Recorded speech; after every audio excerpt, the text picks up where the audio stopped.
कैसे बीजेपी ने अपने 8वें उम्मीदवार को जिताने के लिए समाजवादी पार्टी के भीतर भगदड़ मचा दी। यूं तो बीजेपी की जो अपनी कैलकुलेशन थी, उन्होंने 10+ का टारगेट रखा था, यानी कि 10 विधायकों से ज्यादा अपने लिए तोड़ने का। बीजेपी कहती रही कि वो कोई क्रॉस वोटिंग नहीं कराती, वो सिर्फ और सिर्फ नरेंद्र मोदी के काम को देखकर लोग आ रहे हैं, हिंदुत्व के नाम पर लोग आ रहे हैं, राम मंदिर में आस्था को लेकर आ रहे हैं। लेकिन असल बात यह है कि बीजेपी ने इस बार पूरे अवध से समाजवादी पार्टी का सफाया करने का ही मन बना लिया था। और यही वजह है कि अगर आप देखें तो 4 से 5 विधायक इस बार सीधे सिर्फ अवध से थे, जिन्होंने इस राज्यसभा चुनाव में क्रॉस वोटिंग की। अभय सिंह, राकेश प्रताप सिंह, उसके अलावा मनोज पांडे और महाराजी देवी ने वोट नहीं डाला। तो ये 4 ऐसे लोग हैं जिन्होंने बीजेपी की प्रत्यक्ष और परोक्ष तौर पर मदद की। लेकिन इसके लिए इंतजाम कैसे हुआ? लखनऊ से लेकर दिल्ली तक, यानी कि शीर्ष नेतृत्व तक ने कहीं ना कहीं इसमें बड़ी भूमिका निभाई। ऐसे लोगों को टारगेट किया गया जो पिछले कुछ समय से भगवान राम के नाम पर समाजवादी पार्टी के भीतर हुए बवाल के बाद से नाखुश थे।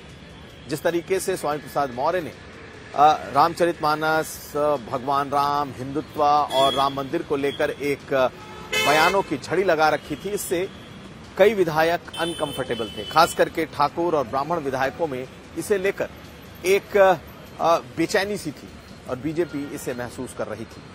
जैसे ही अखिलेश यादव ने अपने राज्यसभा के नामों का ऐलान किया, वैसे ही पार्टी के भीतर एक उबाल सा आ गया। पार्टी के भीतर किसी ने इन तीनों नामों को लेकर खुलकर नहीं बोला, लेकिन नाराजगी बहुत बड़ी थी। और पल्लवी पटेल ने तो पीडीए के नाम को लेकर पार्टी के भीतर ही ऐसा हंगामा काटा कि समाजवादी पार्टी के भीतर का जो काडर है वो भी जाग गया और सब एक सुर में बोलने लगे कि आखिर पीडीए गया कहां। यानी कि पार्टी के भीतर एक हंगामे की स्थिति बन गई जब राज्यसभा के चुनाव के नामों का ऐलान हुआ। और यहीं पर बीजेपी ने इस बात को सेंस कर लिया कि अब उनका 8वां उम्मीदवार जीत सकता है। अगर अखिलेश यादव ने अपने पीडीए उम्मीदवार उतारे होते, यानी कि अगर दलित और ओबीसी उतारे होते, तो शायद बीजेपी अपना 8वां उम्मीदवार नहीं उतार पाती। लेकिन जैसे ही समाजवादी पार्टी ने 2 अगड़े और 1 दलित को उतारा, खासकर 2 अगड़े बिरादरी के, वैसे ही बीजेपी को समझ में आ गया कि उनकी 8वीं सीट पक्की हो सकती है, इस पर खेल किया जा सकता है। और यही हुआ। एक-एक नेताओं को एक-एक विधायक पर लगाया गया। बड़े मंत्रियों और उप मुख्यमंत्री तक को लूप में रखा गया। लखनऊ से लेकर दिल्ली तक पूरा ऑपरेशन हुआ। दरअसल जो 4 अवध के विधायक थे, अवध यानी कि अयोध्या, अमेठी और रायबरेली, इसमें से जो 4 लोग थे, ये एक बड़े महिला नेता के टच में आए और उन्होंने इस ऑपरेशन को अंजाम दिया। जी हां, अभय सिंह, गौरीगंज के विधायक राकेश प्रताप सिंह, मनोज पांडे और साथ साथ महाराजी देवी, ये चारों लोगों को एक साथ पार्टी से अलग करने में बड़ी भूमिका कुछ नेताओं की आई। और उसमें बड़ी महिला नेता हैं, इसके अलावा एक मंत्री हैं, उनका नाम भी आया, कहा जा रहा था मयंकेश्वर सिंह, दिनेश प्रताप सिंह। इन लोगों ने बड़ी भूमिका निभाई इनको अपनी तरफ लाने में। और इन सबों को कोऑर्डिनेट कर रहे थे deputy CM Brajesh Pathak.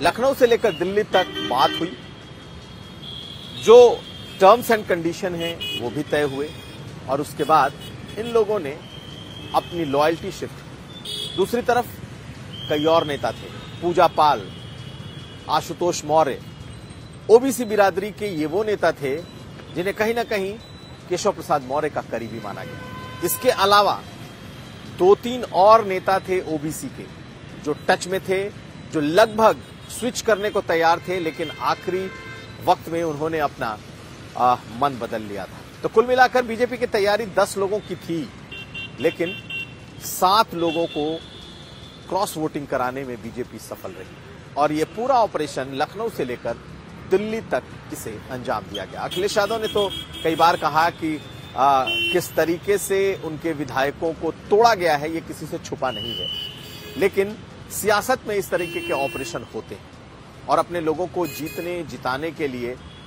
BJP किस तरीके से सधे हुए रणनीति को लेकर आगे बढ़ी। एक एक विधायक पर एक एक मंत्री और कई नेता लगाए गए थे और उन्होंने आखिरकार 8वें प्रत्याशी को जिता लिया। हालांकि अखिलेश यादव अब इन 7 विधायकों का क्या करेंगे ये तो कहना बहुत मुश्किल है। चर्चा ये है कि वो इन्हें अनअटैच रख सकते हैं, पार्टी से शायद निकालें, लेकिन पार्टी के भीतर ये दबाव जरूर है कि इन्हें बाहर निकाला जाए। जिन विधायकों ने पार्टी के खिलाफ जाकर वोट दिया है अब वो खुले तौर पर बीजेपी के साथ आने का ऐलान भी कर रहे हैं। अब देखना यह है कि इतना कुछ होने के बाद आने वाले विधान परिषद के चुनाव में क्या बीजेपी फिर कोई खेल करती है, क्योंकि 13 सीटों के लिए चुनाव है, 10 बीजेपी के पास और 3 सपा को जाएंगे। कहीं उसमें भी सरप्लस वोटों का खेल बीजेपी न कर दे, इस पर नजर बनाए रखिएगा।